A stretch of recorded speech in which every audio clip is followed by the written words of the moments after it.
You might saying, well, who's Hamas? Are they the government? Well, actually, they have a majority of parliament. It'd be like literally the equivalent of, in the United States, KKK had more than 50% representation in Congress, which is insane to me. So the president, Mahmoud Abbas, he runs the Palestinian National Authority. But what Bibi has done, and this is ultimately my point, is he said, look, I'm not going to make friends with the 1% over here. What I'm going to do is open up diplomatic and peace relationships with the rest of the Middle East. And that's been his entire agenda. So they've had long-standing peace agreements with Egypt, with Jordan, which are their bordering neighbors. But since the Abraham Accords, which was under Trump in 2020, when he moved the embassy exactly to Jerusalem, they've made peace with the UAE, with Bahrain, Morocco, Sudan, and now in the middle of all this, I don't know if you saw that story, Wall Street Journal, Saudi Arabia is in the final innings of coming to a peace agreement with Israel. Saudi, wow. Yeah. Okay, and Saudi has said they quote unquote are willing to raise the oil output to basically appease the Biden administration to get this deal done. Like, Saudi wants to get this done. Why? Because they want security, they want weapons, they want intelligence. Israel, love them or hate them, whatever you want to say to them, they have the right to defend themselves. That's the whole thing.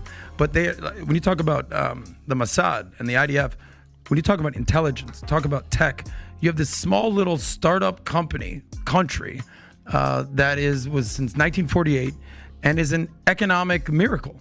And they're the ones that now the rest of the Middle East is saying, why would we want to befriend Palestinians, and we should make peace with Israel? So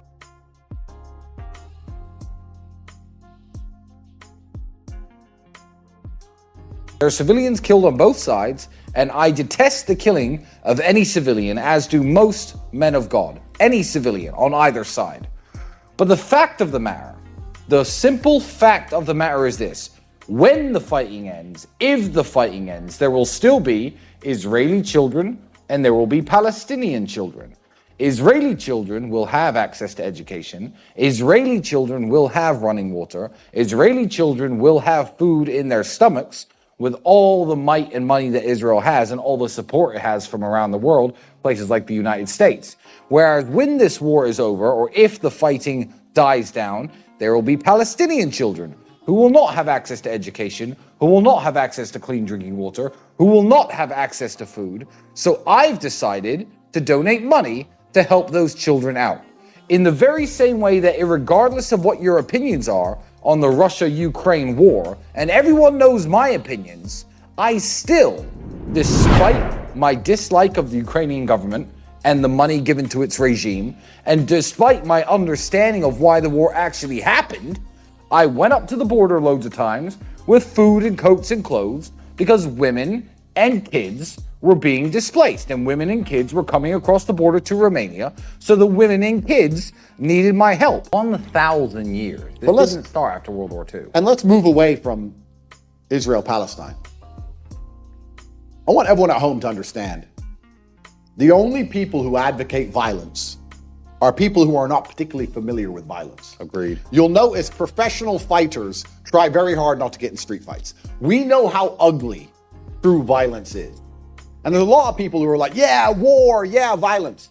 If it came to your doorstep, you would be begging for peace. 1,000 years. This didn't start after World War II. And let's move away from Israel-Palestine.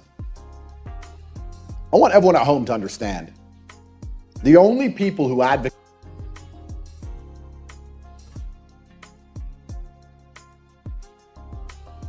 Because, bro, when you fix your relationship with Allah, from the get-go, if you're a man of taqwa, you're a man who praises salah, you are God conscious, how do you think you're going to be towards your wife? Do you get it? So people work the other way around, like, yeah, I need to go to a marriage course, and they're going to, how can I be, what do women like, and this stuff. Forget all this nonsense. Yeah, we know this as well. It's also about, okay, sometimes take that time off and just spend a little bit of time with your wife. No, but true, but With you know, their husband just working like a horse, Yes. and not, coming home, and I think that's wrong.